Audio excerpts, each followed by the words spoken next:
ஆமாம், இன்னைக்கு வந்து ஏற்கனவே பலரது பெயர்கள் அடிப்பட்ட நிலையில ஜெயக்குமார் வந்து அதுக்கு பதிலளிக்க மறுப்பு தெரிவித்து போயிருக்காரு.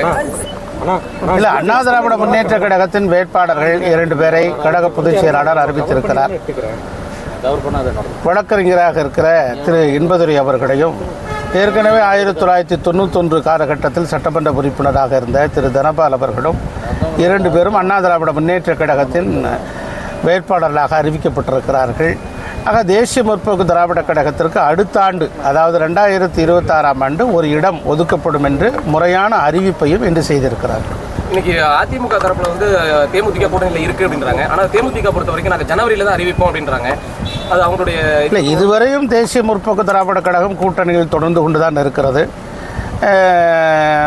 அதனுடைய அடிப்படையில் தான் அவர்களுக்கு அடுத்த ஆண்டு நாடாளுமன்றத்தினுடைய ராஜ்யசபா இடம் ஒதுக்கப்படும் என்றும் முறையாக பொதுச் செயலாளர் அவர்களே அறிவித்திருக்கிறார்கள். இன்றைய தினம் மதுரையில் நடைபெறக்கூடிய திமுக பொதுக்குழு கூட்டத்தில் மறைந்த விஜயகாந்துக்கு வந்து இரங்கல் தீர்மானம் நிறைவேற்றிருக்காங்க. இது வந்து கூட்டணிக்குள்ள அவங்களை இழுப்பதற்கான ஒரு இதாக பார்க்கலாமா? இல்லை, அதாவது வந்து எப்போதுமே பொதுக்குழு கூட்டம் நடைபெறுகிறது என்று சொன்னால் அது அண்ணா திராவிட முன்னேற்ற கழகம், திமுக இல்லை எந்த கட்சியாக இருந்தாலும் மறைந்த தலைவர்களுக்கு அஞ்சலி செலுத்துவது என்பது ஒரு வழக்காக, ஒரு மரபாக பின்பற்றப்படுகிறது. ஆக அதனுடைய அடிப்படையில் தான் அவ்வாறாகத்தான் அவர்கள் நடிகர் விஜயகாந்த் அவர்களுக்கு அஞ்சலி செலுத்தியிருக்கிறார்கள் என்று நாம் கருத வேண்டும். ராஜ்யசபா சீட்டு வந்து உங்களுக்கு வரும்னு எதிர்பார்த்திருந்தீங்களா? நீங்கள் ஏதாவது கேட்டிருந்தீங்களா சம்பந்தமா? இல்லை, அது குறித்து கட்சி என்ன முடிவு செய்தால் அதை பின்பற்ற வேண்டியதான் கட்சியினுடைய தொண்டர்களுக்கு அழகு. இந்த அறிவிப்பை பொறுத்த வரைக்கும் உங்களுக்கு ஏதாவது நமக்கு வரலை அப்படின்னு ஏதாவது ஏமாற்றங்கள்? இல்லை, அப்படி இல்லை. அண்ணா திராவிட முன்னேற்ற கழகத்தின் தொண்டர்கள் 2 கோடி பேர் இருக்காங்க. நிறைய வாய்ப்புகள் இருக்குது. ஆட்சிக்கு வருகிற போது நிறைய வாய்ப்புகள் எல்லாம் வரும். இன்னைக்கு திமுகவில் வந்து நடிகர் கமலஹாசனுக்கு வந்து மக்கள் நீதி மய்யம் தலைவர் அவருக்கு வந்து அந்த ராஜ்யசபா சீட்டு கொடுத்துருக்கிறது மிகப்பெரிய ஒரு விமர்சனத்துக்குள்ளாக இருக்குது. அவர் வந்து திமுகவை எதிர்த்தார்.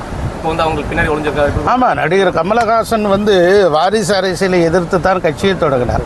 மக்கள் நீதி மய்யம் என்று சொல்லி ஒரு நாடாளுமன்ற உறுப்பினருக்காக ராஜ்யசபா சீட்டுக்காக அண்ணா அறிவாலயத்திலே தன் கட்சியை அடகு வைத்து விட்டார் என்கிற குற்றச்சாட்டு இருக்கிறது. ஓகே, நன்றி. திமுகவோட எவனுமே கூட்டணிக்கு வர மாட்டாங்க உரிமையில் ஒரு கருத்து தெரிவிச்சிருக்காங்க. இல்லை, அதெல்லாம் வந்து அண்ணா திராவிட முன்னேற்ற கழகம் பெரிய கட்சி. அது வந்து காய்த்த மரம் தான் கல்லடி வரும். ஆகவே அண்ணா திராவிட முன்னேற்ற கழகத்தில் விமர்சிக்க அது வளர்ந்து கொண்டு தான் இருக்கும். அடிக்க பந்து உந்துவதைப் போல, அறுக்க வைரம் எண்ணுவதைப் போல எவ்வளோ சோதனை வந்தாலும் அண்ணா திராவிட முன்னேற்ற கழகம் வருகிற தேர்தலில் 2026இல் ஆட்சியை பிடிக்கும். இப்போ இருக்க கூட்டணி வலுப்பெற வாய்ப்பு நிச்சயமாக நிறைய பேர் கூட்டணிக்கு வருவார்கள்.